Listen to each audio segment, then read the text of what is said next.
what is your response rather to the accusation that the world is overpopulated, which we briefly commented on earlier with Australia, but any comments, guys?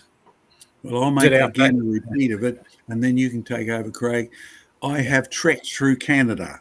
I have flown right from east to west. I've gone up into Alaska and done field trips and nary meet a person. I found one abandoned toilet in the wilds of Alaska with 2 boots beside it made out of duct tape. So I know that duct tape makes good boots. I just don't know what happened to the guy's body or why he built a toilet in the middle of nowhere. It was really interesting. But the miners did some strange things and have almost vanished without trace in those wild wildernesses. So you'll find that there are many places that are totally zero population in the world today. It's the cities that tend to be overpopulated, and regretfully, people want to live in cities, and governments tend to allow them because there's more income if they get them all together and they can charge them more and more. So it's not the world that's overpopulated. It's many of our city areas where people want work and government comfort and sponsorship. Craig? Oh, look, I was just going to say what we said before. If you think it's overpopulated, yeah, go out of the cities. Get out into the wild areas. Go and look at outback Australia. It's not overpopulated. You can drive for a long time and not see anyone. I'd like to say something from an agriculture background. Working in agriculture for 40 years, it's a matter of your definition of overpopulated. From our perspective, it's for how much food can you produce, because there's certainly plenty of room for more people. And the question is, how much can the world produce? Can we feed everybody? The concerns I have is there's organizations that are very concerned about, can we produce more food?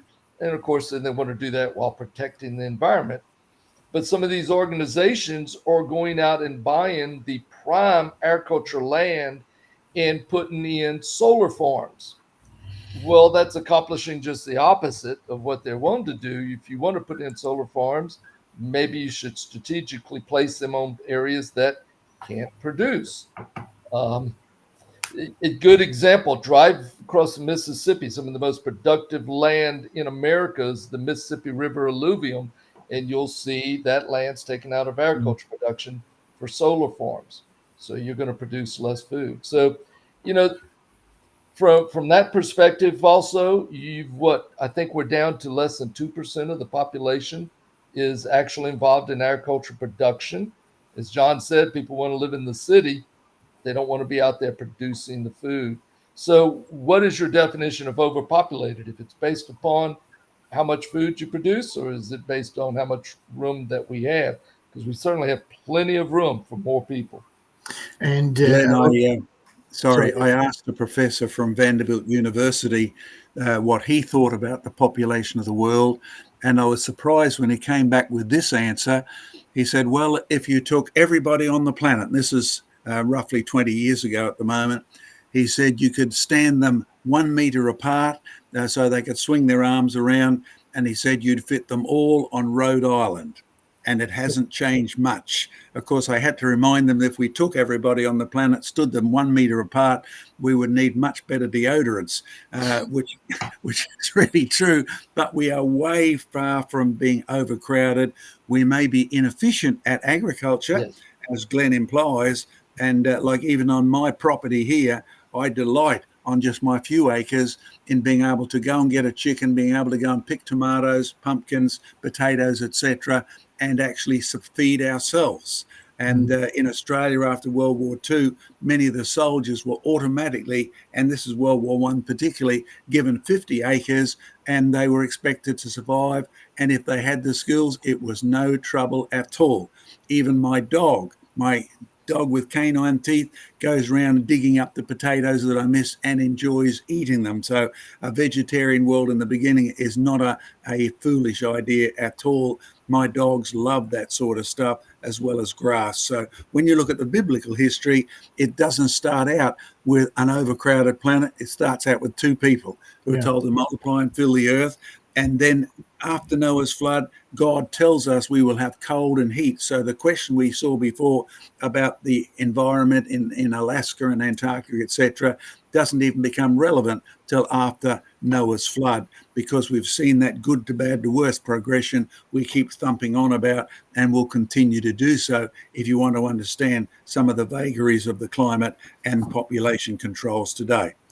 Anybody else? Yeah, just to quickly add on to that and kind of tie both Glenn's comments and your comments together, one of the sort of the products, if you like, of a post-World War II world in the West, this is where we live in a very commercialized and very easy to access food, and let's face it, overall, or in a generalization, a sort of a lack of knowledge or understanding, particularly amongst younger people, as to where their food comes from, or to and how it is produced and the like.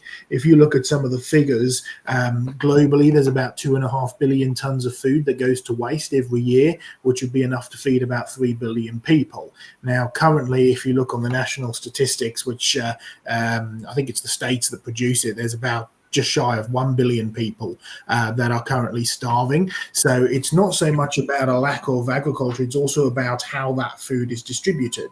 Now, I'm not saying that socialism and communism is the correct way by any means, but you'll find that a lot of the times this starving kind of population is down to bad governments, it's down to bad management, even within a certain area. So take, for instance, Latin America, a lot of poor countries in Latin America, a lot of starving people in Latin America, and yet there's over 300 million tons of food that goes to waste there. So a lot of it is down to bad governments and bad management, even within a populace, and that's almost a completely separate issue from an overpopulation issue as well. Yeah. Speaking of which, one of the first things agriculture development does is go in and puts in the infrastructure for being able to transport. And in South America, when they put in the roads, that opened up the cocaine business and it exploded. So it's bad government, oftentimes mismanagement.